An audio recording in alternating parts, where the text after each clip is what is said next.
go ahead and call the meeting to order. This is the regular meeting of the Templeton Community Service District Board of Directors.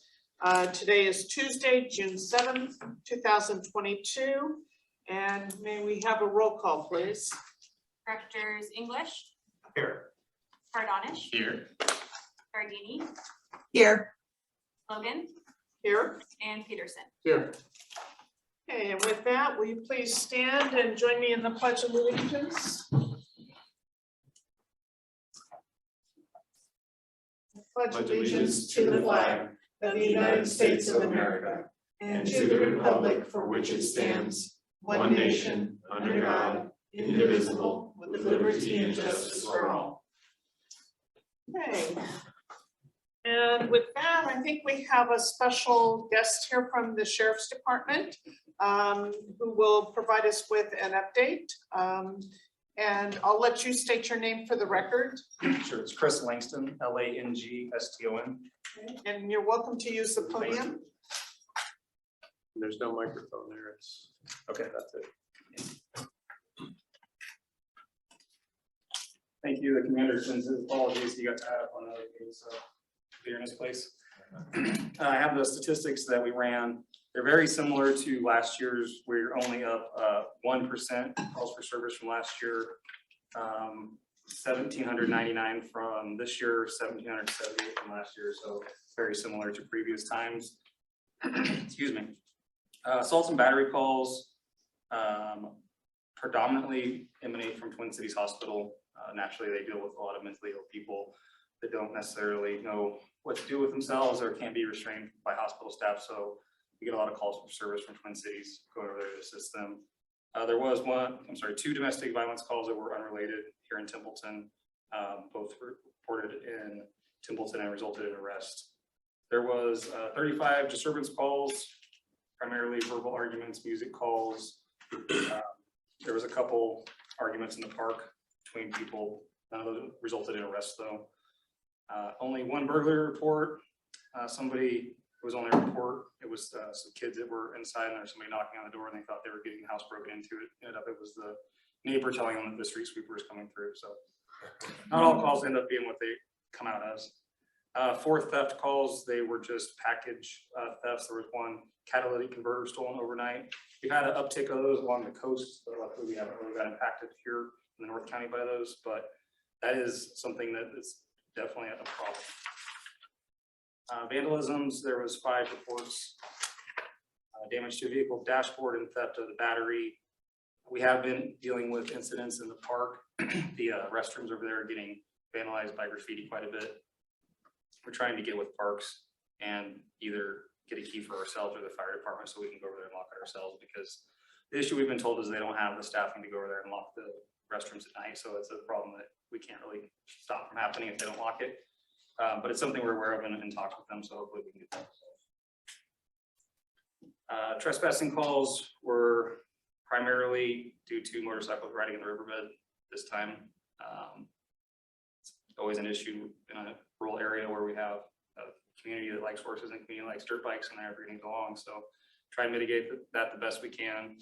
We had a couple calls for service regarding the car shows about kids on lawnmowers and dirt bikes, and we try and know that we're in a small community here and not necessarily enforce the letter of the law, but encourage them to do such things legally so that they can have fun and we can enjoy the small town community things. 13 suspicious circumstance calls. Those were almost primarily all related to mental health incidents where people were calling in things that did not actually occur. That's something else that's impacted law enforcement as a whole, and it involves EMS and fire, because a lot of times it's a multi-agency response, because now anytime somebody calls as a mental health crisis, they'll dispatch first responders. It's not like a social worker goes out there. So we get out there and either fire medics ourselves will arrange a transport to Twin Cities or one of the hospitals for a voluntary or involuntary pull. So that's a lot of what we do these days. And that's all the notes I have. Always happy to answer any questions. We'll open it up to the board for any questions or comments. Director Giardini, I see you're shaking your head no. Okay. With that, I'll open it up to members of the public. If members of the public would like to ask questions of Officer Langston, you may do so. Okay, hearing and seeing none, yes. With 4th of July coming up, what's the, impetus and prevention of potentially lighting people fireworks off before the 4th? I know it's on a Monday, so it's not that big of a concern, unlike last year, which was Saturday, I thought. Sunday, I believe. Yeah. Weekend for sure. So it's to the point now, I'm gonna have a newborn in the coming weeks, that we're looking to leave downtown because it's so crazy, even the days leading up to July 4th and the days after. So I'm curious, I'm probably the only person that has heard this or like experiences this. Well, I've already heard the fireworks going off. Yeah. I live at the top of Lincoln. Yeah. And so it's already begun. It's like, I turn to my husband and say, what? It's like, it's not even the 4th of July yet, not even near. And that's very common. Yeah, It's like yeah. a war zone, the Yeah. smoke coming up. So I know it's one of those things, it's a small community, like people ride dirt bikes downtown, it's that kind of laissez-faire, but I don't know what the sheriff's department think about legal fireworks. It's quite disturbing. We have a unique position on that because Singleton usually has fireworks stands for the safe and sane stuff. Totally. So the airborne stuff, the stuff that's gonna cause the major fires, those are illegal. What's that? But it's generally a community consensus that the park is kind of like the ground zero for the safe and sane stuff. Got it. But that doesn't mean they can set off the aerial stuff. So we will have full staffing, well, more than full staffing for the 4th of July. We always have, we always will. And so a normal 4th of July for us is basically going from call to call. It's probably one of our busiest seasons because everyone's calling the fireworks because it sounds like Fallujah out there. It's a war zone. So we'll have patrols. We'll have bike patrol dedicated to the park area. We'll have full staffing of deputies out there. If you see somebody setting off fireworks that are illegal, we encourage you to call and report it. With most of those calls, with the exception of some of the extreme mortars that are felonies, it falls into a misdemeanor category. So it would need to be witnessed by a person for us to take enforcement action on it. And that's where it's very difficult for us to actually do anything proactive because we just see a mortar drop over there. And it's like, we can go over there unless somebody admits, like, or is sitting holding the mortar still. It's more of a go over there and say like, hey, we know it's coming from here, knock it off and try to take that approach to it. I understand that some departments are using drones to find out where they're being shot off. Not a bad idea as long as the firework doesn't hit said drone. We actually do have a drone team and that's a good idea. I will bring it up to see if that's something we can do. I've heard that in the news, some communities are. Good idea. I mean, we're doing a lot of stuff with drones these days because it's the quickest thing on scene and it's an unmanned aerial vehicle, so you can get objective eyes on before deputies or officers can get on scene. Any other comments or questions? Okay, well, thank you very much, Sergeant Langston. I've been corrected. My pleasure. Have a good evening. All right, thank you. With that, we'll move to public comments. We do have members of the public on the phone. The public may address the board on any issue of interest within the subject matter jurisdiction of the board, but is not on tonight's agenda. In compliance with the Brown Act, the board cannot discuss or act on any item not on tonight's agenda. However, the board or the district staff members may briefly respond to statements made or questions posed by the public. Additionally, on their own initiative or in response to questions posed by the public, a board or staff member may ask questions for clarification. The board may request staff to report back to this body at a subsequent meeting concerning any matter or take action to direct staff to place a matter of business on a future agenda. So with that, I'll open it up to members of the public. If you would like to address the board at this time, you may do so. Okay. Yeah, I'll go. All right. Sorry, I'm thank very you. vocal today. And your name, please? I'm Dick. Okay, Nick, I live on 4040 County, it's just right in the corner. thank you.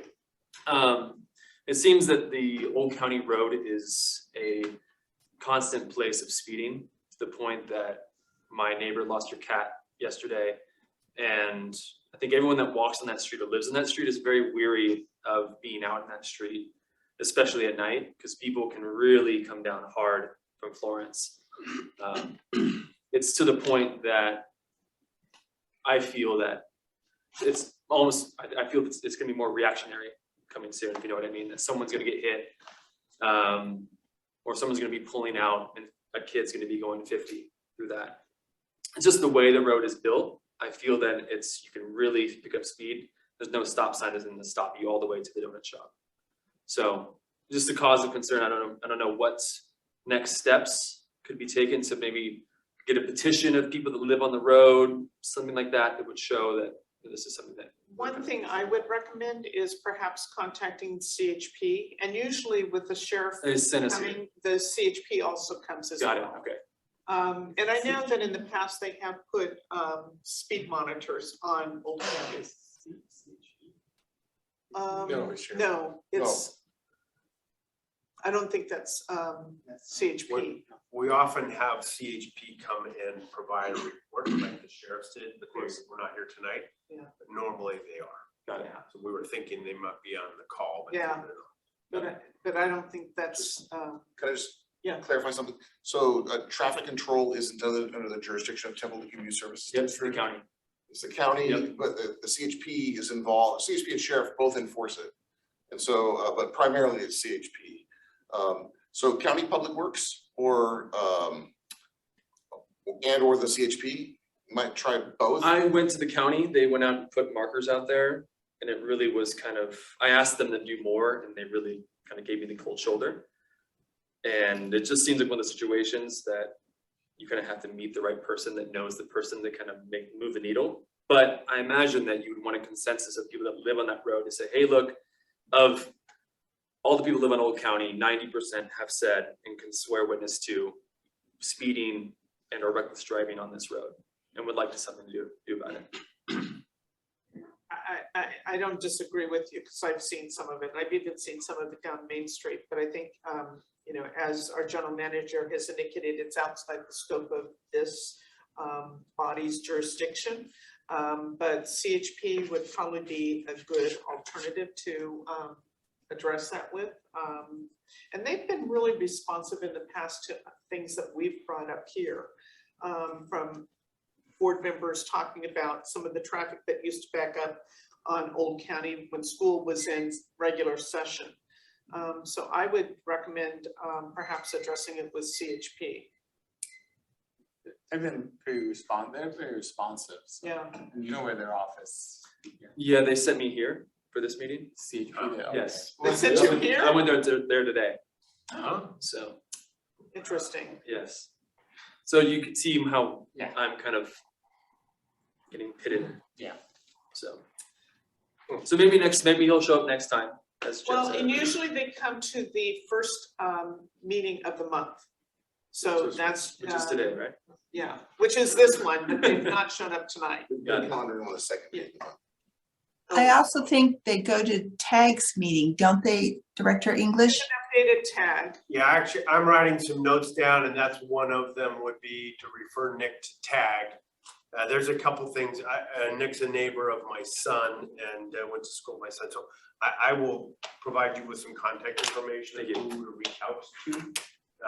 CHP is certainly one, but they're just not here tonight. Of course. And TAG is the Templeton Area Advisory Committee, which really looks at planning and makes recommendations to the Board of Supervisors. But both sheriff and CHP show up at that meeting to give an update. Got it. When is that meeting? That's, It's next Thursday night. It's the third Thursday of every month. I don't have the time, but I'll get you the TAG time. It's not this Thursday, next Thursday. Got it. Thank you. And that is here. yeah, It's in this room too. yeah. They are not online. You have to be here. Got it. And Director English does provide an update from this body to that group. So, Perfect. Thank you. well, thank you for coming this evening and providing your comments. We do have other members of the public on the call, on the Zoom call. If any of those members of the public would like to address this body, you may do so now. Okay, hearing and seeing none, we'll move to order of business. And we really don't have any, well, we do have a couple of items of order of business. So would any board member like to change the order of business this evening? Okay. All right, well then we'll move to the consent agenda. We have two items on the consent agenda. The first being for the board to consider adoption of the regular meeting minutes of May 17th, 2022. And then the second item is the notice of completion, the budget amendment for the boardroom technology upgrade project. And so with that, do we have a motion to approve the consent agenda? I'll move. Okay, and Director Fredonish, are you going to second that? Okay, so we have a motion made by Director Peterson and seconded by Director Fardanish. Can we have a roll call, please? Directors Peterson, All right. Fardonish, Aye. English, Yes. Gardini, Yes, and Logan. Aye. Okay, that motion passes 5-0. We'll now move to our new business, which is the public hearing for resolution number 08-2022. And this is weed abatement, and this is for the board will consider a public hearing and consider any protest or objections, and if appropriate, adopt resolution 08-22, declaring the accumulation of weeds and debris to be a public nuisance and ordering abatement of the same. With that, do we have any questions from the board members? Has there been any change to the list? Were there any that were on the notification list that have since been abated since we received this notice? So you have the number of 10 remaining? 10 remaining. Yes, no, they're all still current, still current, And those were Well- checked today? yes. Today, checked. Correct. Okay. When will abatement start? I will get with the abatement contractor probably tomorrow or Thursday. And I will take one last look before I hand him a list. And then what I will actually do is put door hangers, unless it's a vacant property, on the properties that are in imminent abatement. Yeah, a friend of my brother's, Dr. Mulder, is on the list, and I notified him, well, through my brother, but Which property is that? Cobble Creek. Okay. Anyway, so if he's on the list, he's on the list, so okay. So there is one that's here that the property is on Old County Road, but the property owner is in Newport Beach. Correct. So how will you address that particular piece of property? They've been noticed. They've been noticed, Yeah, okay. we So mailed letters to the register, to the register property owner, so. And it's pretty common, a lot of the properties that, at least of the last list, it's very common to have absentee property owners for these vacant parcels. Yeah, well, this one in particular kind of stuck out.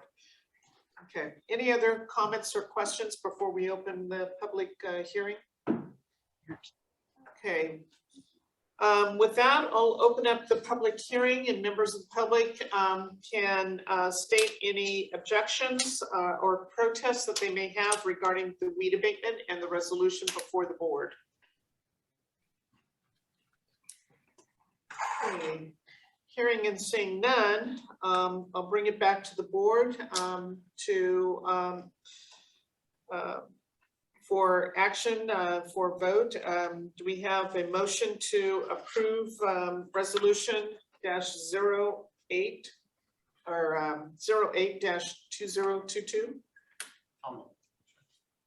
Okay, we have a motion made by Director Fardanish, and I'll second that motion. Can we have a roll call, please? Directors Fardonish, Aye. Logan, Aye. English, Yes. Gardini, yes, and Peterson. Yes. Okay, that motion passes 5-0. The next item on the board's agenda is resolution number 09-2022. This is the Toad Creek agreement. The board will consider adopting resolution number 09-2022, accepting the easement requirement for the construction of a sewer line. The board will also consider authorizing the general manager to execute the Toad Creek Agreement First Amendment and directing staff to budget funds for the project in the 2022-23 budget. And I see our engineer, Tina Mayer, is at the podium, so I'm assuming that you're going to speak to this particular resolution. Yes, I am, and I have a slide for you to take a look at the, Hold on 1 second. in a moment, I will have a slide for you. It's Sorry. literally been up the whole entire time Now until it's- now. And now it's saying it's correct. So for those of you on the phone, we're waiting to bring up the slide, which will show the actual location of the property in question. I can get started a little bit. Toad Creek Terrace is a planned 20-unit townhome cluster development located adjacent to Toad Creek, just north of Old County Road and Gibson Road. The district sewer interceptor is located adjacent to the creek on the west side of that development. And there's a section of sewer pipeline that comes from the Main Street area and crosses the property to join that sewer alignment. And the exhibit that we're gonna have will illustrate that for you. We'll be able to see a little bit more clearly what I'm talking about. The developer would like to realign the sewer crossing on the northern boundary of the property in order to eliminate an easement and gain land for a townhome. And I might just stop right there until we have a chance to look at the map because it has a lot to do with where it's located. Tina, is this the property directly across, so actually it's a little further setback on Main Street across from the RV Center? I think the RV Center is one of them. And Mesa Verde, the Vineyard Services Facility, that Woody Woodruff's property. It's a little bit further north of there. If you- Okay. Let's say you're Near traveling the post north office? on Old County Road Uh-huh. and you're gonna getting ready to make a right-hand turn on Gibson. Okay. If instead you went straight into the parking lot, it's the property to the west of that. Just So across from make the that donut cover- shop? Sorry? Just across from the donut shop? So the donut shop sits on Gibson and Main Street. Yeah, so. So, and then Yeah. Gibson Oh, it's turns up there. into Old County Yeah, Road. so here is the property that Woody Woodruff owns. This is the corner where there's a, I think that might be the wine place here. Yeah. And the auto shop. And then if you continue down Gibson Road here, the donut shop is at this corner and Main Street's down here. Okay. That gave you some orientation. So the property that we're talking about is this parcel here. And this blue line is the sewer interceptor that comes across the west side of the property alongside of the creek and continues north. And then there's a sewer interceptor or a sewer line that comes from Main Street and connects to the interceptor here. The developer would like to abandon a portion of this easement so that he can gain some additional property for a townhome at this location. So this is the developer's map of what he's going to be building on that property, is it not? Right, those townhomes. So these are townhomes that are going to be built on that property. This is a proposed project, Yeah. exactly right, so this is the proposal. So this exhibit now shows the proposed realignment. So we would eliminate this portion of the interceptor sewer and instead reroute this sewer along this alignment. So I'm gonna go back here again for a minute. Once we started exploring that, this portion of our interceptor line here has some severe longitudinal cracking. So there's actually cracks in this portion of the sewer line. So when they've come in here to propose this realignment, we asked them to replace this portion of the sewer interceptor as part of their project. We also found out that this portion of the sewer interceptor has some pretty serious bellies and waves in the project, or in the sewer rather. So we asked them if they would be willing and interested in working with us to expand their project to replace this portion of the sewer as well. The developer is receptive to increasing the scope as they'll already be mobilized and working alongside the creek. In exchange, the district would agree to support the additional work for the benefit of the district and other district customers with funding for the portion of the facilities related to the relocation of the existing district sewer main as well as support the applicant in obtaining local permits. The developer has provided a preliminary cost estimate for the new sewer replacement, approximately $260,000 based on prevailing wages and a 15% contingency. We reviewed the preliminary cost estimate and found the costs to be reasonable compared with the county's subdivision bond worksheet. Partnering with the applicant would provide cost sharing of $30,000 and would include a credit against 10 sewer impact fees that are due on that project. The difference that the district then would be responsible for would be roughly $135,000 and would be budgeted, is proposed to be budgeted in the 2022-23 budget. If the district were to tackle this project on its own, the overall costs would be higher due to additional design and administrative costs and duplication of some efforts. Staff worked with legal counsel and the developer to develop this agreement. Legal counsel assisted us in assuring compliance with applicable regulations and contract law. Since the construction contract was not procured by TCSD, but by a private party, public bidding requirements would not apply. However, because we have a role in the project, namely the sewer replacement portion, other public contract codes, such as the requirement for prevailing wages and labor code laws, do apply. These are included in the mainline extension agreement, as well as extended into the amendment to the agreement, which we have in the package tonight. Since the sewer replacement project would benefit the district and district customers, other than the applicant, it's recommended that the board authorize the general manager to enter into the first amendment to the agreement and direct staff to budget funds for the project in the 2022 budget. And finally, not least, the sewer replacement project does extend across this adjacent property to the south between the property and Las Tablas Road. And an easement across that property is required in order to do the work, to do the realignment, and it has been obtained for the new alignment. So it's also recommended that the board adopt resolution 9/2022 accepting this easement at this time.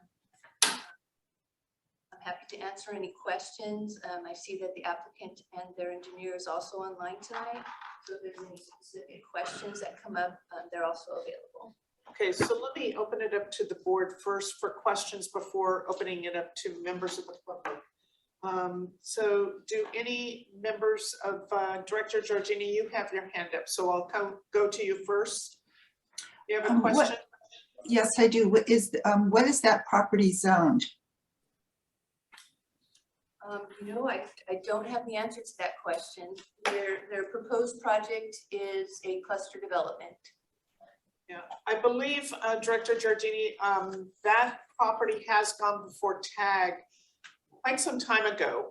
I believe when I was either attending a meeting on behalf of Director English or when I previously served as the TAG representative, I recall this project going before TAG.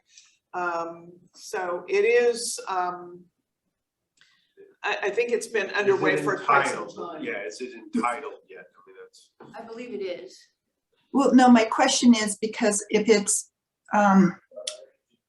depending on its zoning, whether SB 9 or SB 10, probably SB 10 applies, would be that the public improvements that the developer is asking to do is okay for him to share in the cost, but the one that TCSD is asking him to improve we may not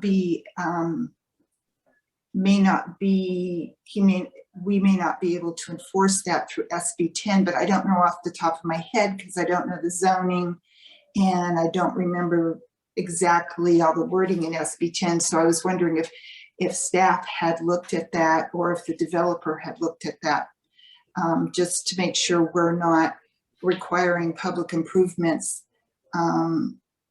for the developer to pick up the cost illegally, just in case, just to make sure, because there's all sorts of new bills that came down and we have to be careful what we do and don't do. So this isn't a requirement that we're requiring the developer to do. This is a collaborative effort with the developer. They've agreed to help us with this project in exchange for the district giving up some easement and some relocation of a sewer line to help their project. Oh, okay, so then I've misunderstood you. I thought you said there was a part of the line that was cracked and leaking. You were requiring them to replace it, and that wasn't on their original plans. It's hard for me, even on the agenda, I'm on my laptop, to distinguish it, but it was the very portion, not the long section, but the short section, I thought was something that we were requiring them to replace, and they hadn't volunteered to do that. So there is a portion that caused by their realignment, they'll be adding an increased volume of flow to that portion of the line. And so that line needed to be evaluated for the potential for, or to make sure that it had the capacity for that rerouting. And so that's how we got started on that. The fact that we have the longitudinal cracking was something that came to light afterwards. And since they're already going to be doing the project to do what they need to do for their development, we're collaborating with them because they're going to have the equipment. So it's kind of a, conceptually, it's like they've got the hood open of the car. Right, we're sharing in the costs in that segment all the way down to Los Tables. And so that project has been extended voluntarily. Okay, so the entire extension, the complete entire part that they are paying for is completely something they asked for, the whole entire thing. They've agreed to participate with us in that extended project. Yes. That's not my question. Tina, what I'm trying to do is making sure we're abiding by the law, and we don't need to dwell on this. We can discuss it later. But if there is a section that they hadn't proposed to improve, and then when we went in there and found another section of our line to be inadequate, and we're asking them to do that, I don't know if that's legal by law under SB 10. And so I just want to make sure that all the improvement you're showing in red is something that the developer, not that he agreed to, but that what he voluntarily brought forward.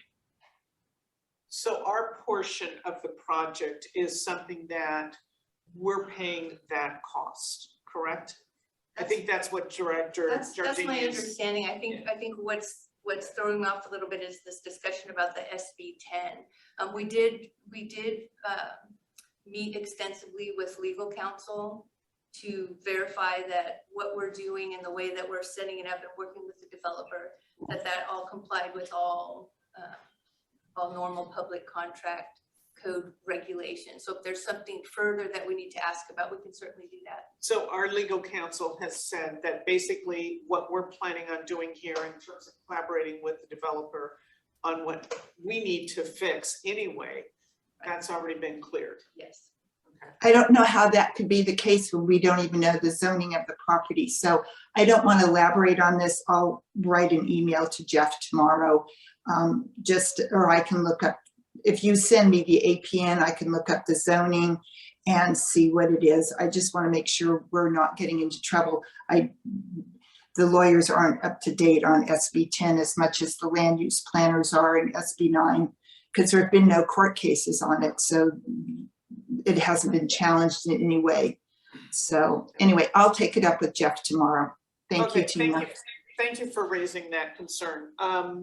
Any other questions, Director English? Well, I want to thank staff for bringing this forward.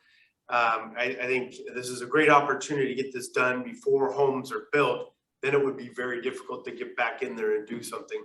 So this is the appropriate time to fix a problem. My question is, is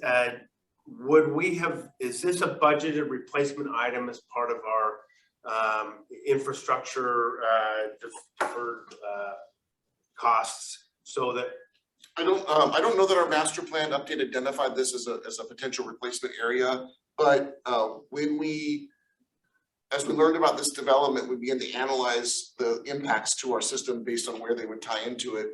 We videoed the line. That's when we learned that the line has got these these problems that have to be addressed. So whether, and it is an asset on our books, it's eligible to be used, the replacement of the replacement cost is eligible, we can use set aside asset replacement funds to replace this segment of the district's line. It was originally built in 7. Which kind of gets to my point, that I understand part of the deal is they get the 10, the water unit costs are thrown in the deal essentially. The sewer The impact fee. the sewer impact fees are thrown in the deal. So the sewer impact fees would go into a fund where we would eventually fix this anyway. So or that was a source for. Originally, the reason the sewer impact fees are in mix is because originally we didn't realize, we thought the cost of this replacement could be done without an exchange of cash. But as the projects moved along, we had a better understanding about how much it costs. The impact fees aren't enough to fully offset the cost, a little bit less than half. So that's why there's still money exchange involved. So it complicated it a little bit, but yeah, you can, the district can use the impact fees as a source, a credit, so to speak, for this arrangement. That's one of the questions. Okay, thank you. Any other questions, Director Farganish? Okay, I think I may be asking a similar question, but so what is the cause of the cracking and the problems it's having? Do we know? I mean, is it just the age, or is there actually tree problems, tree root problems, things like that? I think it's a combination of that. It's a clay pipe, so it's the original piping there, and there's a lot of root intrusion in some of the areas, and there's really literally just a long crack. I don't know how many feet long it was, 25 feet or something like that. So just through the movement and probably the clay soils. I mean, I just was wondering if this is indicative of what the rest of our pipeline is looking. I mean, because it's a big concern. Right. And that's something that goes into our, our infrastructure. So Yeah. that worries me the most, the big picture. And could have been a problem with the I&I problem for rates that we've had with this? Yeah, this could be a source of infiltration into the pipeline from surface water or groundwater into our sewer system. So this does, it's a now a known issue that this will correct, at least in this segment of the pipeline. This area, just to not to belabor the point, but we have a lot of pipeline that runs through these creek areas. It probably made sense in 1975 to follow gravity, but there's a lot of downsides of that. It's very difficult to go in here and work in this area. It takes extra permitting and those kinds of things. It's kind of expensive to do that kind of work now, as opposed to having many. You talking like tree removal and things like that? Just this is our pipeline right here runs really close to the creek. Yeah, I mean, I'm thinking we should consider like a policy or program where we are going in and cleaning. Yeah, we do regular maintenance here, and I think the video, this area, which isn't to say we don't have problems elsewhere on that, what we kind of call sewer interceptor line, because this used to come from Central Templeton all the way to Paso Robles. That was the sewer interceptor, but this segment has some of the worst of the conditions that we know about. And then, I guess this may be off topic, but did we pass a ordinance or something to go ahead and look at our lines to do a study of it? An I&I study? Yeah. Yeah, we've budgeted funds for an I&I study. But we haven't done it yet? We haven't concluded that. We haven't done that project yet. Yeah, But but I it's thought we had done it. We had, it's been in the budget before, but we did not, we're unable to get it completed last year. Thank you. any other questions from board members? Okay, with that, I'll open it up to members of the public. If members of the public have comments or questions on this particular item, you may address the board. Hello, can you hear me okay? Yes. Hi, this is Rob Miller with Wallace Group, the applicants, civil engineer, and been involved with the project for a number of years. By the way, the zoning on the property is residential single family. And we do have entitlements. Want to thank staff for working with us on this and would appreciate the board's support to move this forward. We are looking forward to doing this in dry weather. I think it's one of the rare blessings of not having very much rain, as it is quite dry out there, and a good time to be constructing this work. And given lead times on pipe material these days, we did want to move it forward if possible as soon as we can. But we reviewed the agreement and the owner has signed, and just be happy to answer any questions that might come to the applicant's side as you deliberate. Thank you. Thank you very much for that. Any other members of the public wish to comment on this particular item? Okay, with that, I'll bring it back to the board for consideration of adopting resolution 09-22. Just one quick question. Do we have an anticipated start date on construction? He said he's gonna try to construct it in this dry weather, which probably means sometime later this summer. Yes, I don't know the exact date, but they are talking about this summer. I'm prepared to make a motion to approve the staff recommendation. I'll second. Okay, so we have a motion made by Director English and seconded by Director Peterson. Do we have a roll call, please? Can I guess Oh. make a comment? Does that satisfy Dr. Giardini's question? Does she have a problem with? I'm actually looking that up right now, and actually SB 10 won't affect it. In SB 9, it's completely different, so we're okay. I was searching it while we were talking. So do you want my vote? Yeah, aye. Well, we'll do a roll call, but Oh, sorry. thank you for clarifying that. So we'll do a roll call now. So we have a motion made to approve resolution 09-2022 made by Director Peterson, seconded by Director Peterson. Made by, let me try that again. I've said it too many times. We have a motion made by Director English and seconded by Director Peterson. Roll call, please. Directors English, Yes. Peterson, Yes. Bardavich, Aye. Gardini, Yes. and Logan. Aye. Okay, that motion passes 5-0, and thank you very much, staff, for bringing this forward. The next item on our agenda is item C, which is the pay down of the PERS, the Public Employees Retirement System, unfunded accrued liability budget amendment. The board will consider approving a budget amendment for the pay down of the UAL, which is the Unfunded accrued liability. unfunded approved liability. Thank you. It's right above, as it relates to the PERS.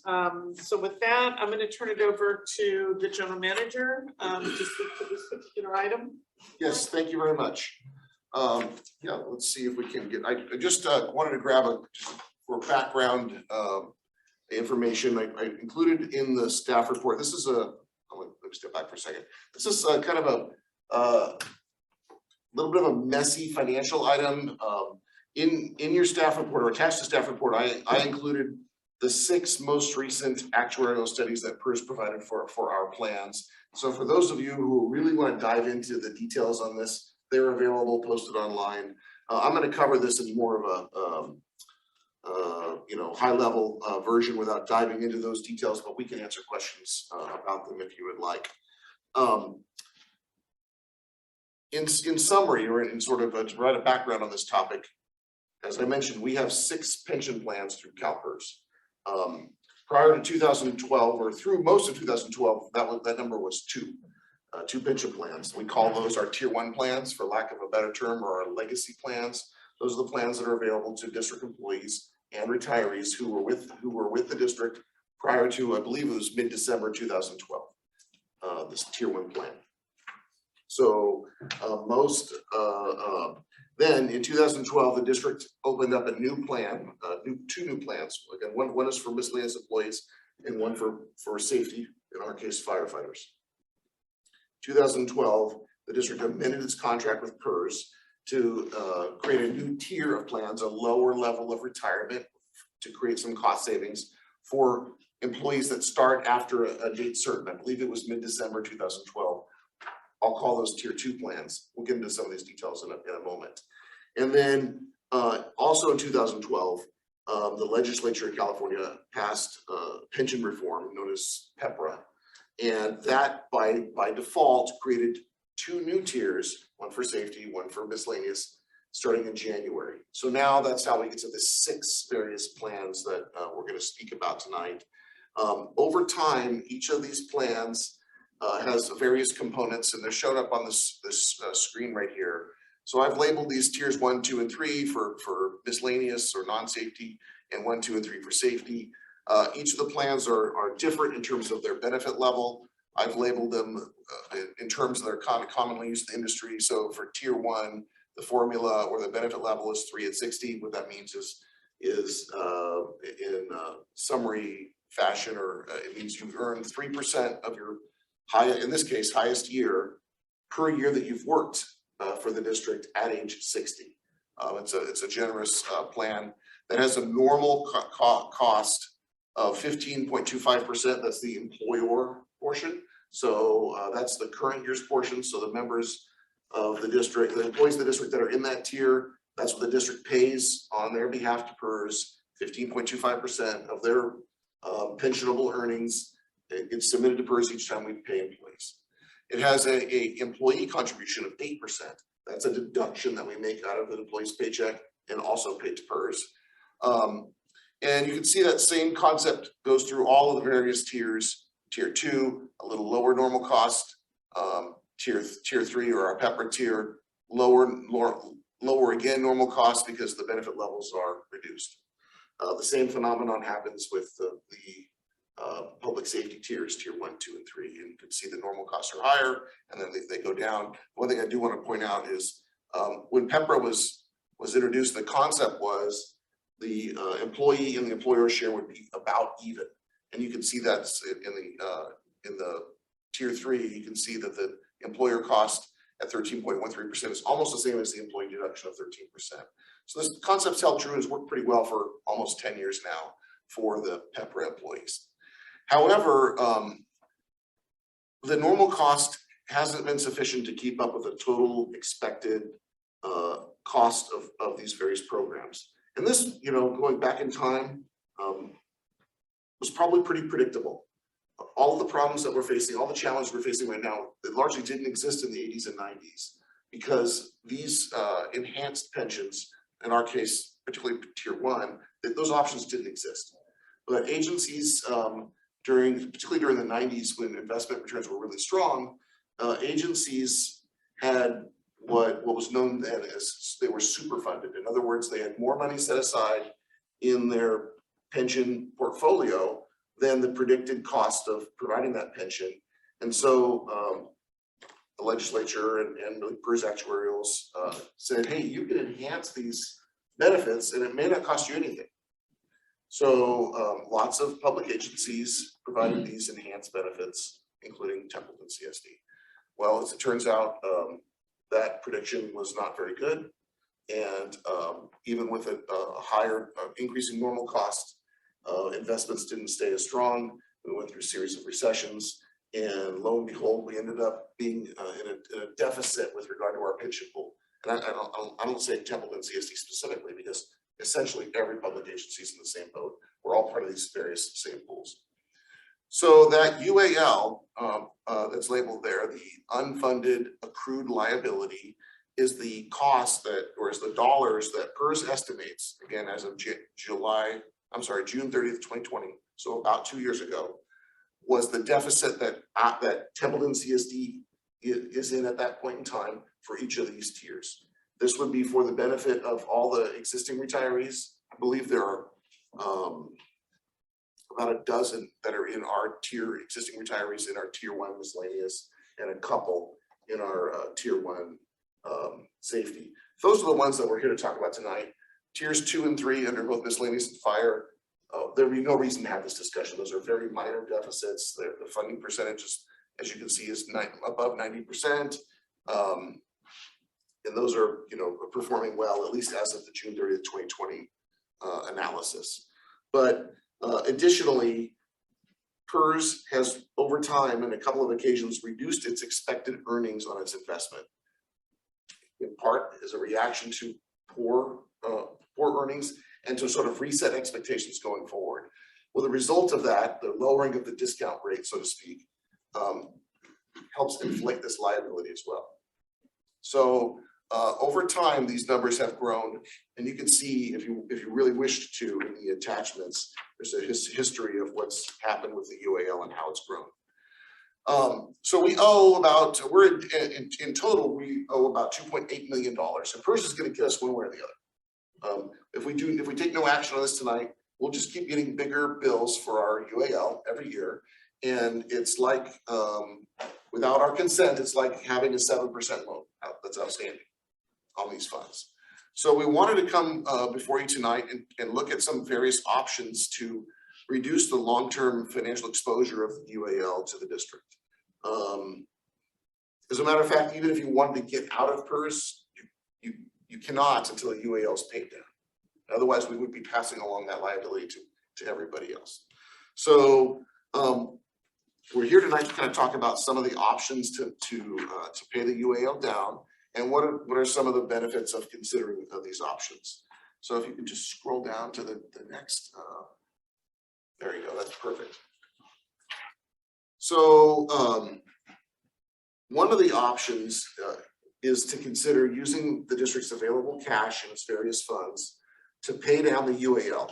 And so essentially what this would be is right now we've got a cash balance. We just went through this earlier tonight on our board workshop. We have a cash balance associated with most of the funds in the district. And that cash balance has some benefits, right? It provides you with financial flexibility, cash in case of an emergency. But by and large, it's sitting in a bank account earning very little interest. As you know, the district's fairly limited in terms of how it can invest its funds.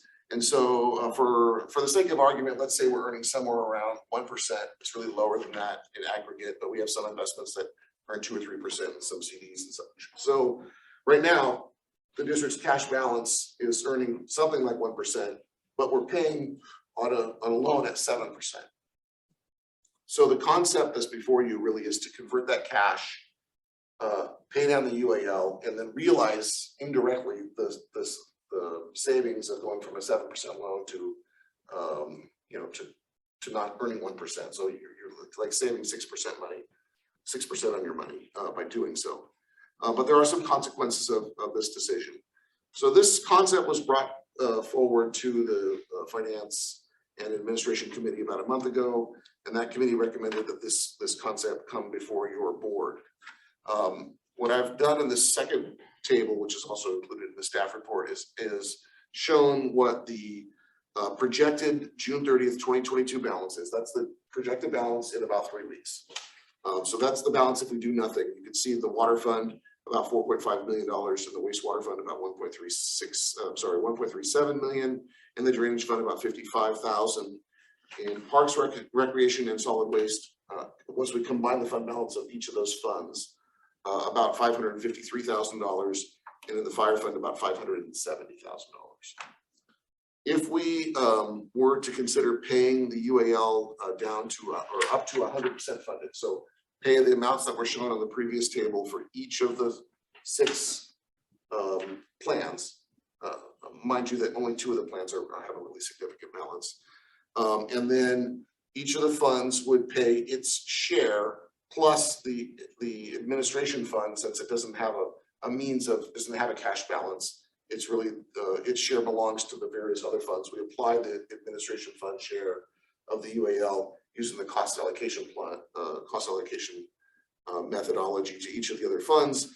The payments would be roughly $1.07 million for water, about $742,000 for wastewater, about $11,000 for drainage, about $505,000 for Parks, Recreation, and Solid Waste, and about $515,000 for fire. It would reduce the projected June 30th balances by those amounts as shown in the table. So this alternative was not available to us. This concept anyway wasn't available to us just a couple years ago because we didn't have sufficient balances in a couple of the funds, particularly wastewater and Parks and Recreation. But we do now, and so we can take advantage of this alternative should you wish to. So I've listed for you what we came up with as the pros and cons for this one particular concept. So of course, some of the pros are, if we do so now before the end of the year, then the actuarial report that's performed for this year, which will be published in about 2 years, will realize this investment and will have diminished or significantly lower UAL payments across the board, all funds going forward. So essentially that cash savings is now something that you can consider using for other purposes other than paying into the UAL. Now, I don't want to oversell you on this because I think it's still entirely possible, perhaps likely, that new UAL will form. This isn't a stagnant situation. PERS hasn't promised us that this is what the amount is. It just was, this was the assumed deficit at that moment in time. And if investments do better than PERS predicts, then the UAL can shrink. If it does worse, it can grow. There could be other changes to the actuarial assumptions that can make this amount come or go. So UAL will not be something that just disappears from our radar, but we'll have made a huge dent into it by paying it to 100% now. Effectively, we'd be earning 7% on our fund balance as opposed to our current earnings of about 1%.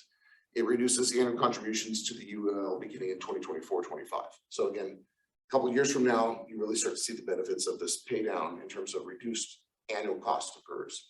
So when you start looking at, for example, how are we going to dig ourselves out of this challenge that we're in with the fire fund with regards to asset replacement?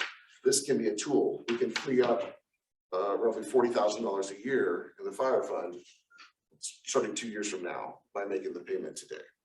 There are some cons to this concept. The obvious one is that if you take away the cash, you've lost some operational flexibility due to not having it available. I did want to point out, though, that the balances that I shared with you a moment ago do not include the cash reserve balance. So even if this was paid off in full, each of the funds still can fully fund its cash reserve, meeting the strategic financial guidelines in that area. Additionally, one of the topics we spoke about with the committee, and it's not addressed in the report, but I do want to mention it, is many other local governments are looking at other ways to pay these down. For example, some agencies consider pension obligation bonds or issuing debt to pay down the pension, and the advantage of doing so is you could issue debt at, let's say it was 3.5%, and so you're now paying 3.5% interest on that debt as opposed to the default PERS at 7%, and so there can be some savings there as well. So we talked about that and that being an alternative, and what were some of the cons of giving up that cash. Let's say if the district had a project that they wanted to use the cash for, it would be more advantageous, all other things be equal, to issue debt for a project as opposed to issue debt for pension, because the project debt is tax exempt and the pension debt is not. So the effective interest rate is higher on pension obligation than it would be for, say, a public works project, because the investor has to pay taxes on a pension obligation bonds that they buy, and they would not need to on a traditional public works project for the district.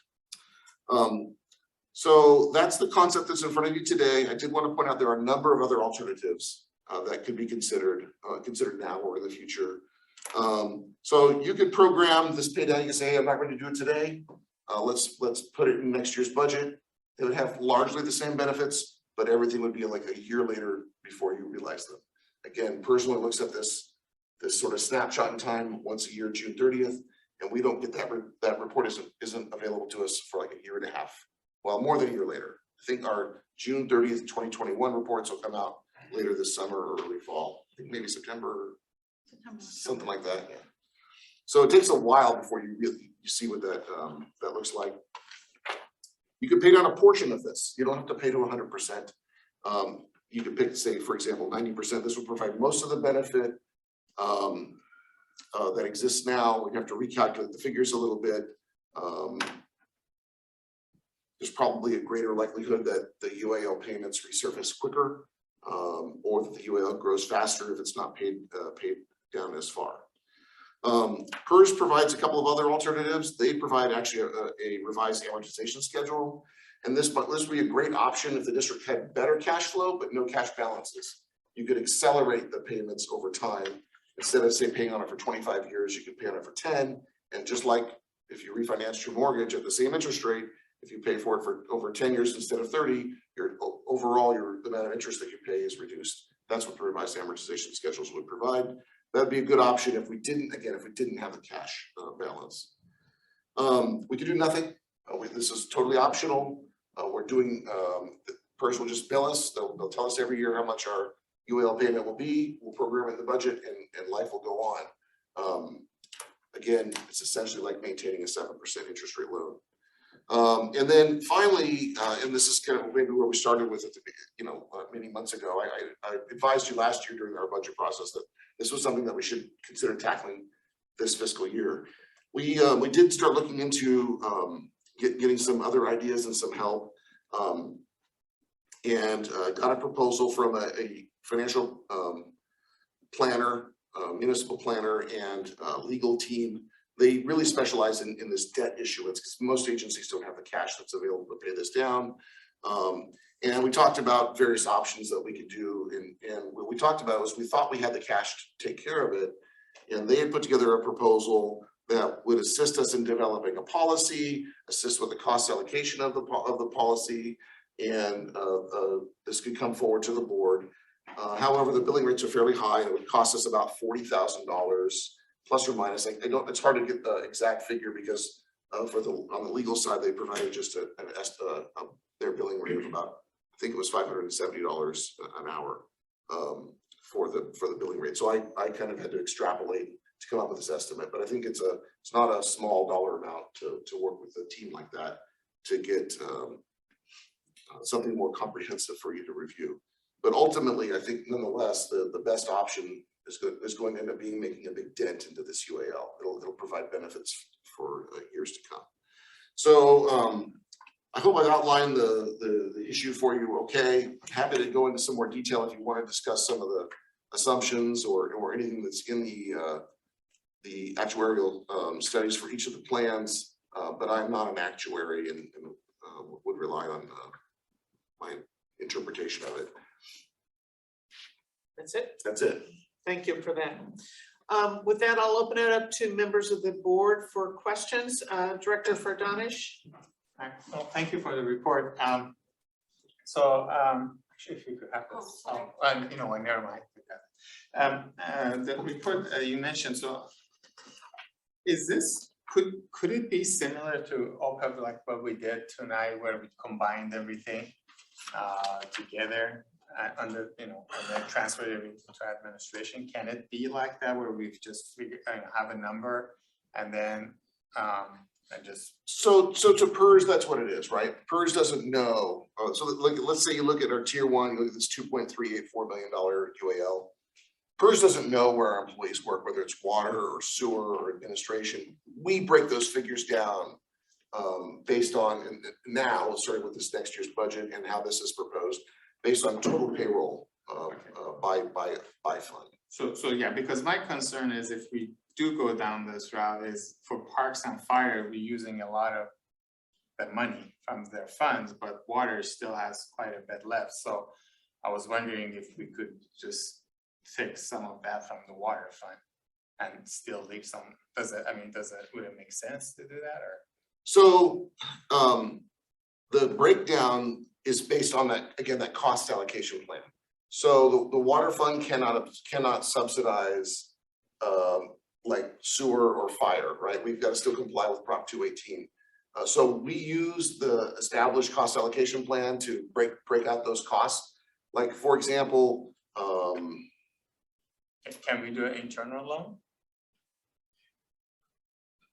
So you're saying is your concern that we're leaving, let's say, Parks and Recreation with insufficient fund balance? Yes, but I don't know why you wouldn't just do the internal loan when you needed the money. That's what I said, that we could do that then. Yes. Okay. Yes, because remember, I'm only citing the operations funds that are available here. Parks and Recreation, for example, if we're just looking at this. This doesn't affect the capital fund. It doesn't affect capital, and also Parks and Recreation has, well, all the funds do, but it also has an asset replacement balance of expected to end with about $580,000. So that's not being touched either. Okay. So Parks and Recreation could borrow from its own asset replacement funds if it needed to, if you felt like you were in that predicament. It also has a capital balance of, nearly $1 million that this won't affect.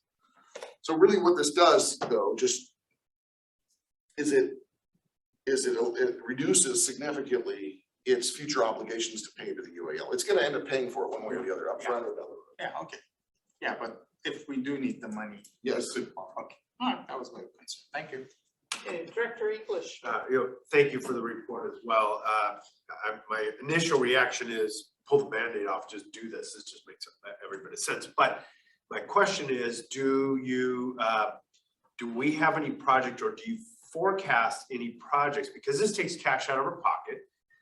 So is there anything that we have proposed to do in the next couple of years, long range, that this is going to push that project out a little further? We may not be able to do what we have planned. Most of that stuff's gonna come from capital anyway, but nothing comes to my mind as what we would spend that money on other than just the annual operations. Yeah, I mean, we talked earlier about tertiary treatment, the wastewater treatment plants, and that project would require some combination of funding from both capital and operations. So, I mean, there are occasions when this could impact some of your flexibility.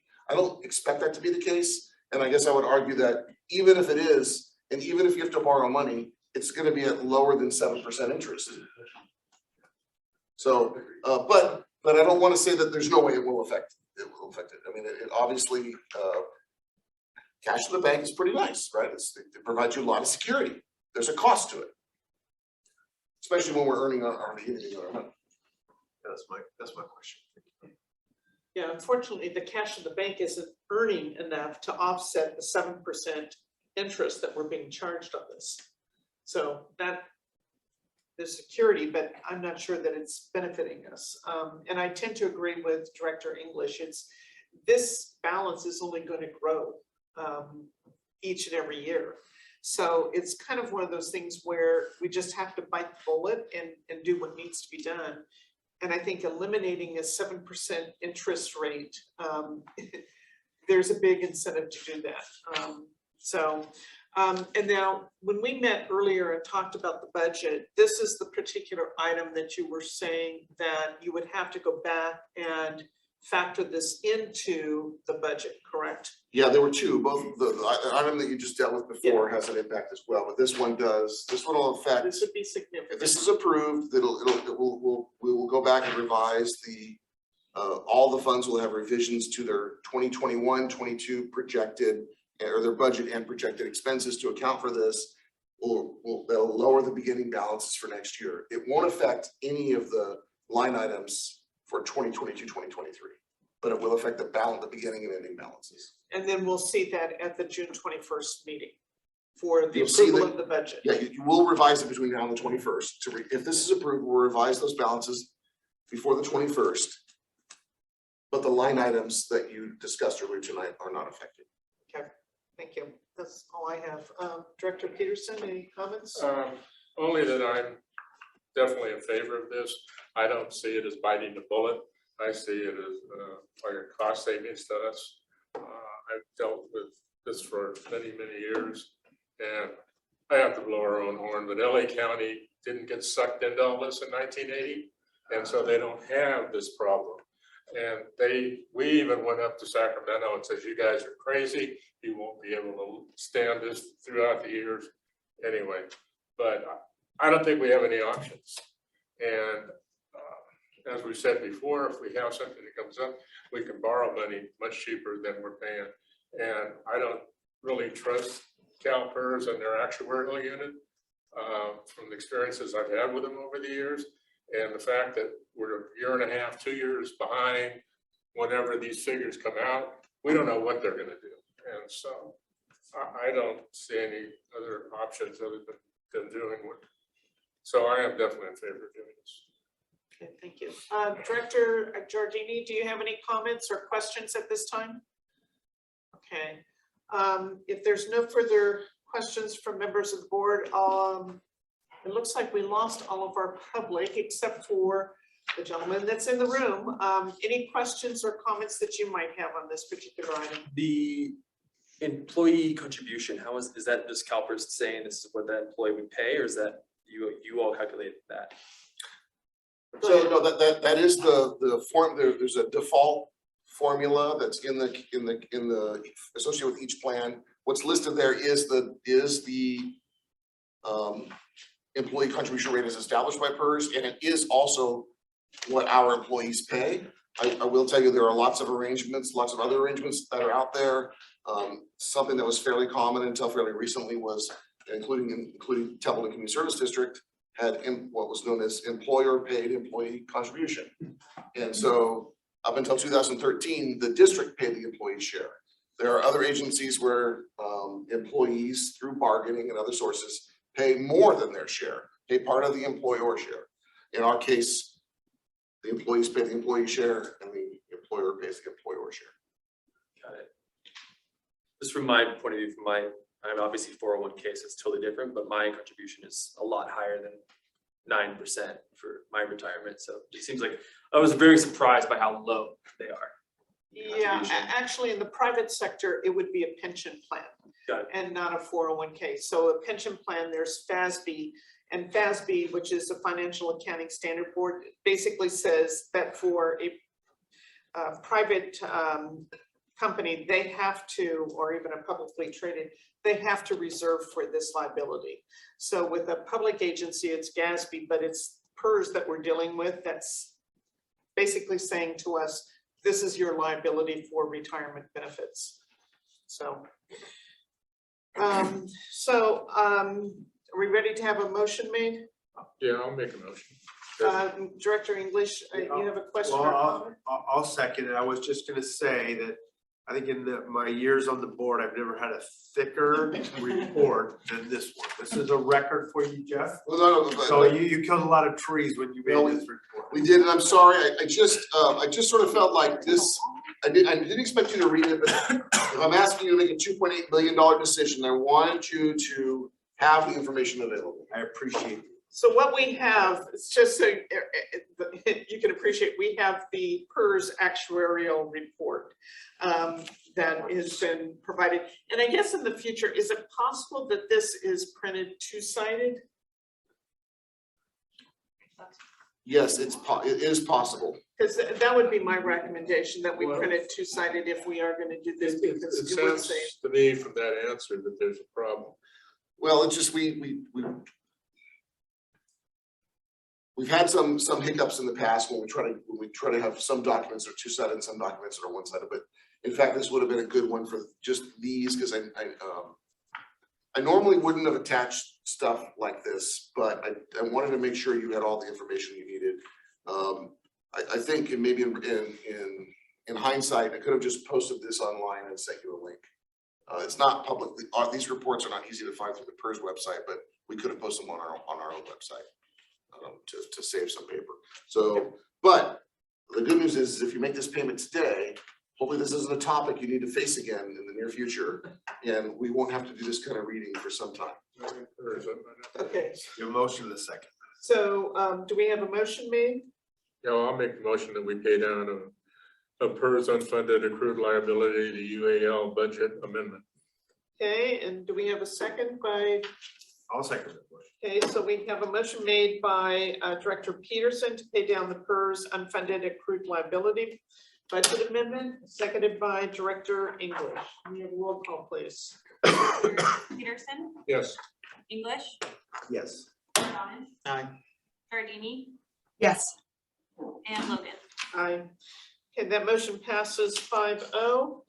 The last item under our new business is the briefing of the 31 Sunnyside Way fire. So Fire Chief Peterson, you're going to provide us with an update on that structural fire from May 18th. I am. Okay.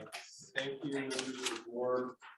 So the objective is to give the board a real-time look at the response tactics and objectives of a structure fire. This will take approximately 15, not hopefully more than 20 minutes. The first section of this PowerPoint, bring that up. is the audio. And essentially, it's about 8 minutes that I'd like the board to just hear. And this is the initial dispatch, size up, and communications that take place on a structure fire. And I just want to give the board a good understanding of what we're dealing with. Ready?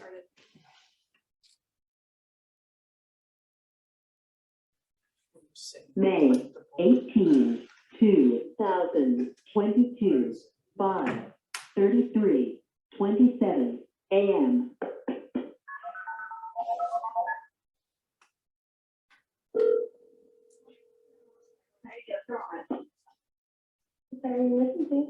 I have sheriff transfer for a house fire at 3-1 Sunnyside Way, 31 Sunnyside in Templeton. Good, it's the fire department. Hello, it's the fire department. Hello. What were they reporting? Sheriff's still on, they just said that there's an active fire in the home, there's people from outside trying to spray it with water, but everyone is out of the house. Okay, they're gonna go out anymore, yeah, so they, So this is the communication between the sheriff's office and the command center that dispatches fire. Okay. So the call came in to the sheriff's office. Now that the fire dispatch is loading all the information into CAD, and you'll hear the dispatch here shortly. So is this delay that we're hearing, is that real time? That's real time, So this silence is real time? real time. May 18, 2022, 5:35:06 a.m.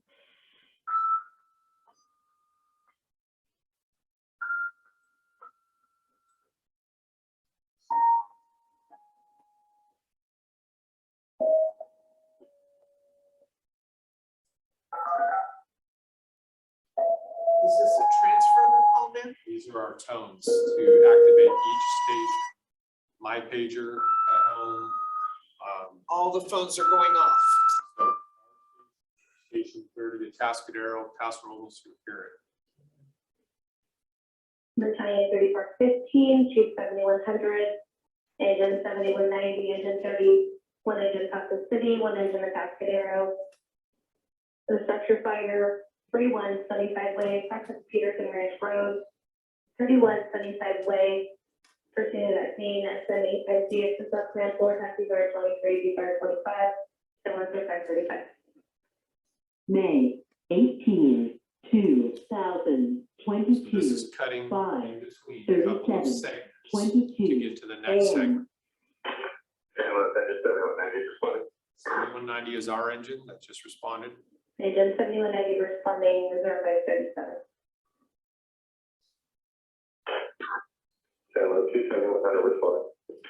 That was me responding. Chief 7100 responding and reserve by 37. May 18, 2022, 5:38:55 a.m. So it's been about, what, 2 minutes so far since the initial call? So that was our engine just saying they see smoke showing Engine from 7190, copy, smoke showing, surface 39. Los Tablas and Bennett. 18, 2022, 5:39:35 a.m. Battalion 3415 responding, reserve by 39.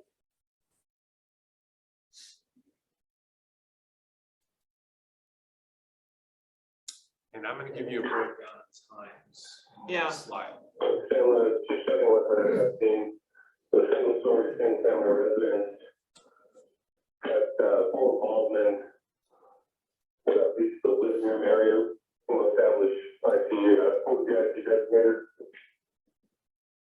And Chief 7100 family properties at scene, single story, single family residence, full involvement of the living room area, establishing study IC. And this is an actual, Copy, study IT, 7190, study IT, Linden from that hydrant.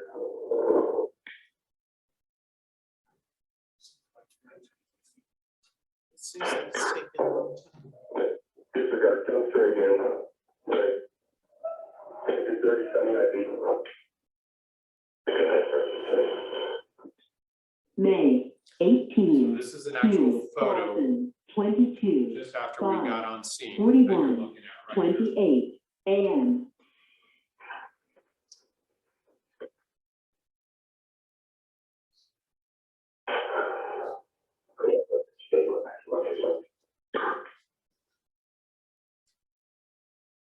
Agent 8191 responding, verify please.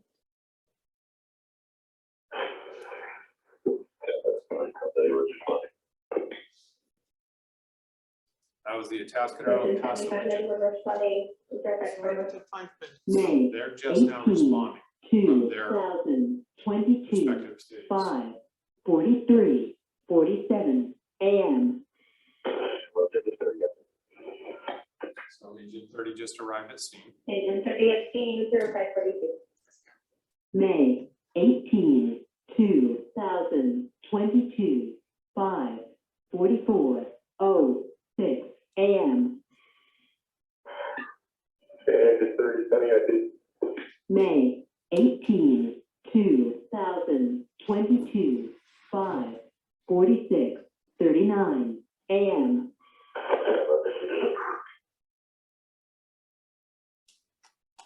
Confirming.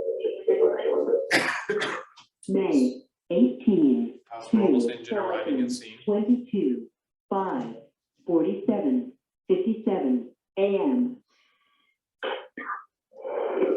70, I did. That's me. Any IT camera?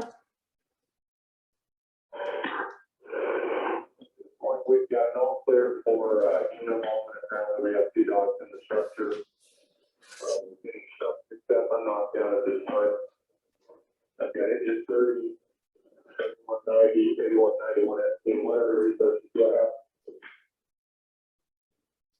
Any IT camera copy, you have an officer for human, 2 dogs in the structure making progress.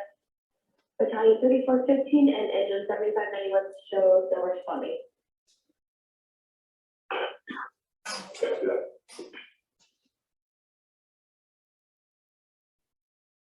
45 seconds left.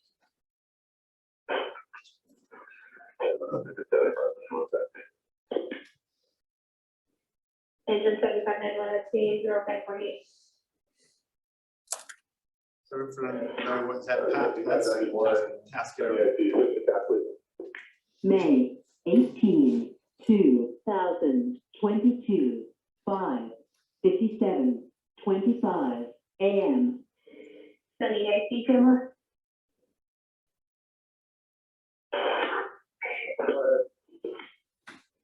Any IT camera so far as fire status check?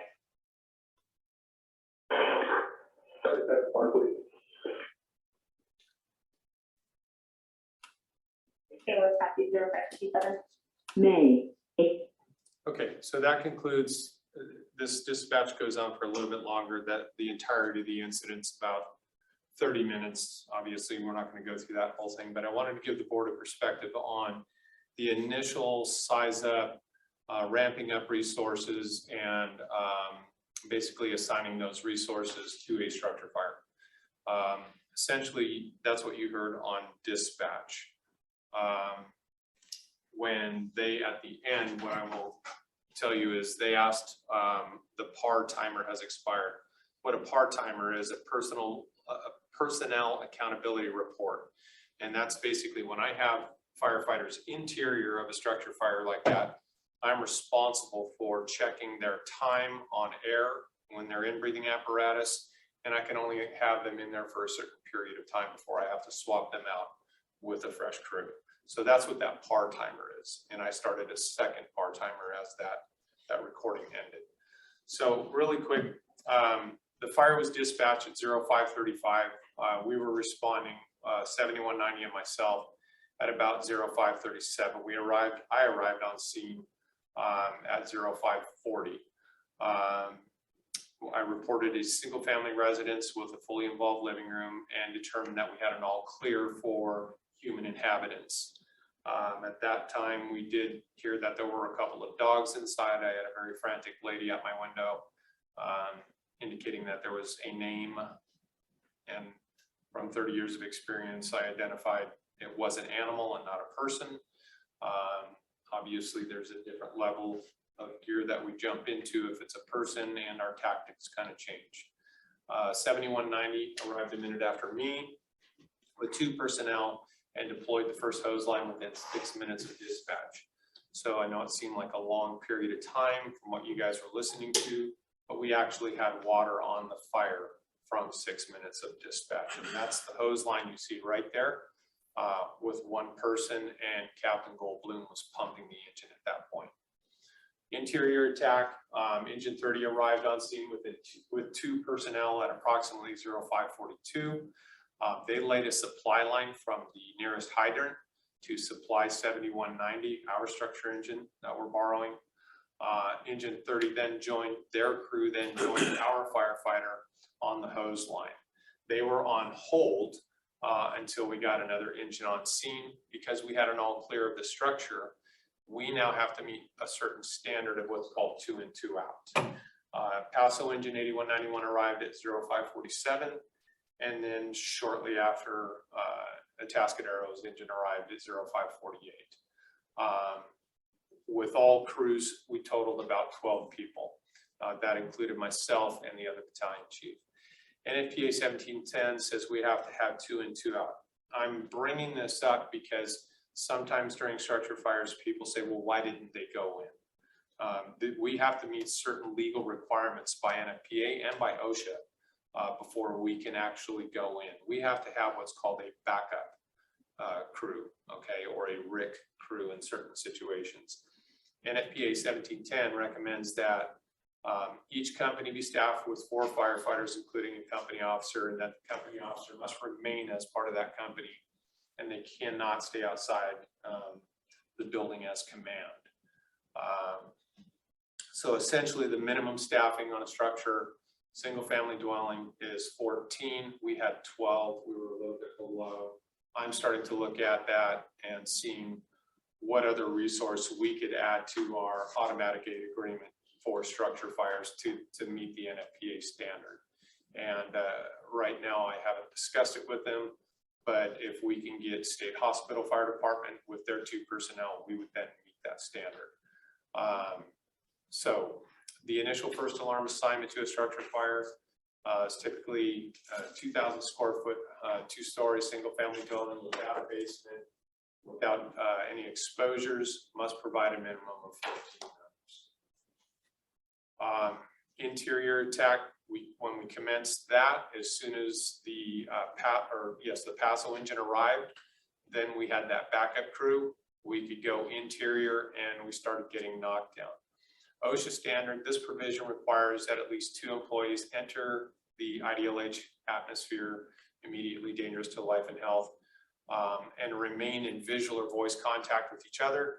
It also requires that at least 2 employees be located outside the IDLH atmosphere. That's that 2 in, 2 out that we're talking about. The first interior crew went in at approximately 5:51. We started getting good interior knockdown shortly thereafter. We did find 1 deceased dog and 1 cat still alive. That cat was provided oxygen, transported to a vet, and we did find 1 large dog, 2 smaller dogs, and 1 cat deceased. At that point, we began what's called salvage and overhaul phase. That's where we check for extension. We look for any hidden fire in the structure or in the components of the structure. And we start getting any of those salvageable items out of the structure that could potentially be saved and not receive any more smoke, fire, or water damage. At that point, also, I've got to start as the incident commander looking at the viability of my crews. They have been in a sprint for about 15 minutes. And at this point, I have to start looking at rehabbing them. I think what a lot of people don't understand is the physical limitations of people, particularly firefighters, in an extremely hot environment with all that gear, doing that type of work for 15 minutes I would challenge anybody to try and keep up with that. So we have to rehab those folks for at least 15 to 20 minutes before they can hit it again for another 15 to 20 minutes. We did have what's called a minor flare-up. There was a hidden void space, and this was identified as we went in to start the investigation of the fire. We started a fan up that cleared the structure out of smoke, and it stoked this fire in the void space. At that point, we had fire and heavy smoke coming out one of the gable end roof vents, and it actually got into the garage attic and burned through the roof on the flare up. We used our TIC, our thermal imaging camera, that can actually see heat and fire through walls to identify these void spaces. It was unusual construction, and we had to go through several layers of wall to get to where the fire was.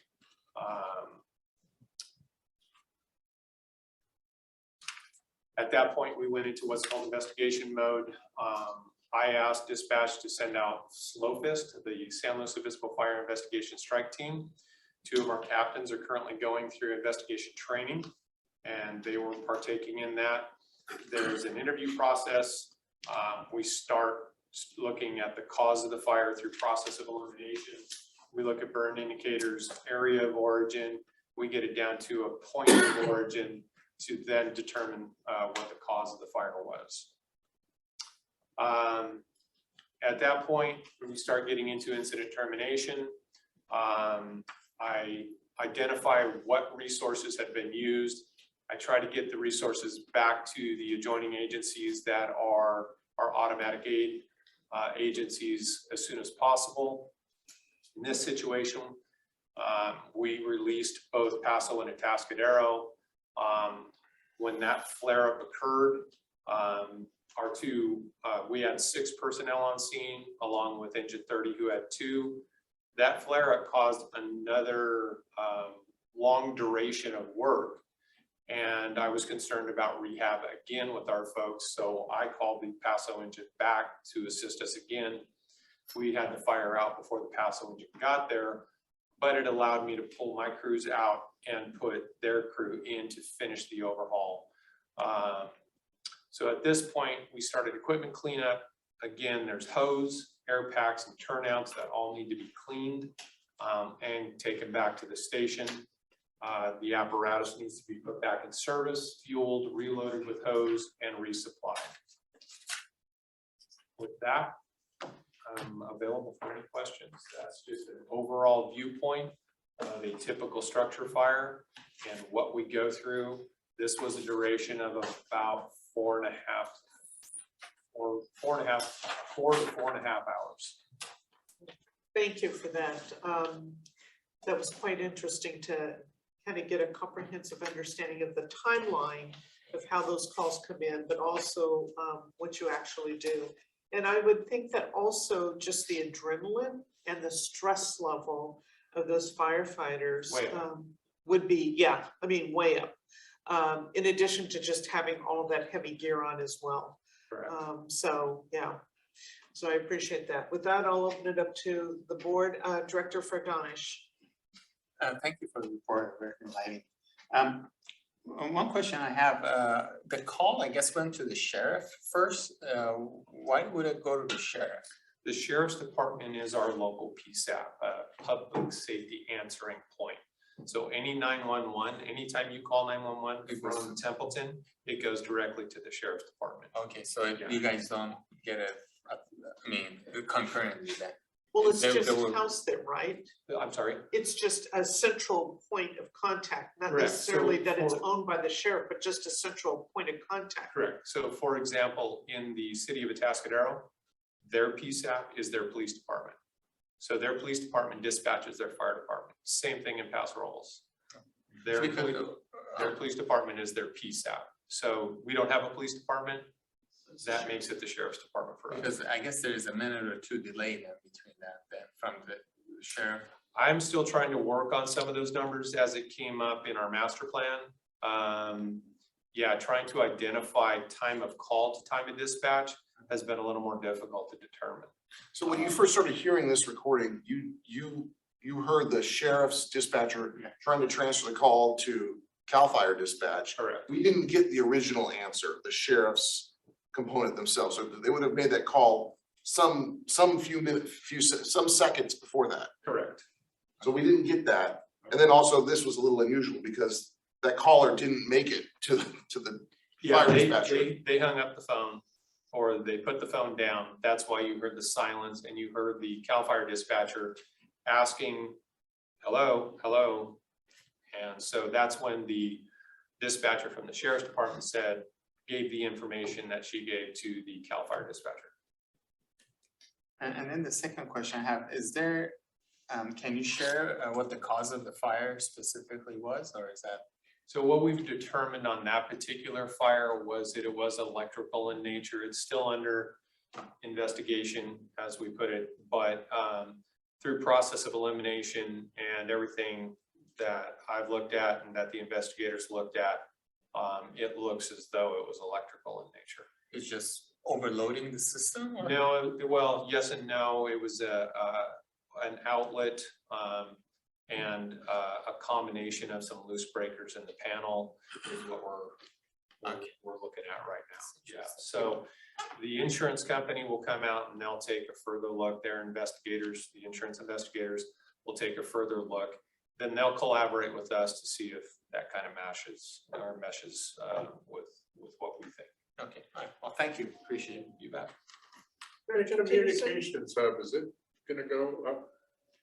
It's my understanding, yes. And it approved, it got approved.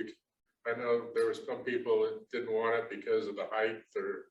Well, some nonsense. apparently that was tagged. The county board of supervisors is. Yeah, I did. Okay, Well, yeah, I don't know that that's gone before the county board of supervisors. TAG recommended against the project largely because of the 160-foot antenna. This could be right. It's only a 60 foot. Anyway, it was denied by TAG. It just didn't get approval of TAG, but it has to go to the county board of supervisors first. Yep. Anyway, I did have a couple go ahead. Is there anything, and this is not a criticism, I thank you very much for this, very enlightening. Is there anything that you feel you could have done better in this case? Oh, yeah. I mean, we always critique and do what's called an after action report. And so in hindsight, there were a couple things that we looked at. One in particular was the county engine 30 laid in from the corner. There was a hydrant directly across from us, but there were 2 trash cans in front of it. So having the ability to have an MDC, for example, in my command vehicle, would have identified where that hydrant is. And I could have looked over and said, wait, we have one right here. Where is it? And moved the trash cans. And then our engine would have been a little quicker on being able to hook up to that hydrant. Couple of other things was obviously not releasing the Paso engine or the Atascadero engine, hanging on to one additional resource till we confirmed everything was out completely, which we thought we had done, because they go through at that overhaul stage and they run that thermal imaging camera through the entire affected area. This actually had void spaces through the return air plenums that were completely boxed out, and the actual ducting succumbed to the fire and allowed heat and smoke and fire inside that area. The second we cranked up the fan, which was actually a positive, it exposed that and the fire built again. Otherwise, we would have had what would have been considered a rekindle, which is a bad word in the fire service. Any other questions? Director English, do you have a Okay, question? so just to follow up to Director Peterson's, the blue dots in the street, have we done a reassessment of all of our fire hydrants to put the? Yeah, we need to do that because a lot of those blue dots have come up. Yeah, that's just one additional thing. So anyway, well, I might just comment, this kind of highlights the fact that how many fire departments are their fire chief, the first one on the scene, the first one to initiate. I want to thank you for your dedication to what you do. And I know you follow that radio pretty, and you go on most scenes. So I want to, this hats off to you for your response and your command to this incident. And then finally, we're fortunate that this doesn't happen very often in our town. There are very few, industry standards on building are better. There's all sorts of things that have improved. So we're very lucky that this doesn't happen more often. So yeah, let's learn from every incident, but you guys did a great job. Thank you. Ditto, thank you. Director Giardini, do you have any questions at this time? Okay.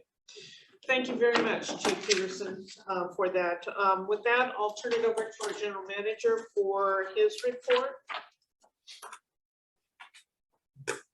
I just had a couple of items that I had noted. One, that Concerts in the Park starts next Wednesday. So I think that's the 15th. Yes. And that the beer run is back after a 2-year hiatus. It's scheduled for July 9th. I will be there. And that will be, volunteering, by the way. and that will be held at, It's gonna start at Barrel House, starting at a Barrel House. all right, just want to make sure. Well, no wonder you'll be there. Anything else? No, those are the items I noted. Oh, I had a question. Yes. The sheriff mentioned that there was vandalism at the park here. Have we experienced lately any vandalism at our? I know we lock ours, so. Yeah, I'm not aware of any significant vandalism. We've had some kind of interesting incidents where like hoses have been disconnected and things like that are occurring after hours, but I wouldn't call them vandalism, just some sort of bizarre circumstances. It's not uncommon to have some problems. We've had a rash of like those toilet paper holders that were broken, but that's been many months ago now. Nothing recent. However, school got out school gets out Thursday, like in 2 days. Our history shows that when that happens, all hell breaks loose for 2 months until the kids go back to school. So in the summer, we do have more of a pattern of that kind of behavior.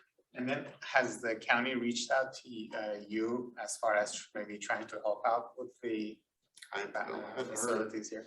Yeah, I mean, theoretically, we could, we have somebody, yeah, I mean, theoretically, we could partner on something like that because we have we do have staff that closes our facilities. Free concerts in the park, we'd love to go over there. Yeah. Lock it for them. The other thing is, that I would encourage them to, if you hear about this more, that there is automated equipment that would close like restroom doors. They're not bulletproof. I mean, it's not a bulletproof solution, but it's better than nothing. You can have time release gates and stuff like that, so that if somebody's in the bathroom, they can get out and you can't get back in. And those are pretty commonly used in public restrooms now. Yeah, I mean, ultimately is, Templeton is happening in Templeton, and if there's anything we could do to help out, I think we should, we should try to consider out. I wish that they had maybe reached out to us, but. Yeah, I hadn't heard of, I mean, this park actually has a lot more issues than our facilities. It's just a lot more, it's a lot heavier to use. It's open all the time, but, so they have you've seen witnessed a lot more vandalism here than we experience at our parks. Good, well, thank you. Any other questions of the general manager? Members of the public, you may also ask questions. Thank you. Moving on, committee reports. In your packet is the Administration and Finance Committee meeting, which was held on May 11th. The Fire and Emergency Management Committee meeting held on May 16th. The NACI Commission meeting held on May 26th. Any questions or comments regarding those 3 committee reports?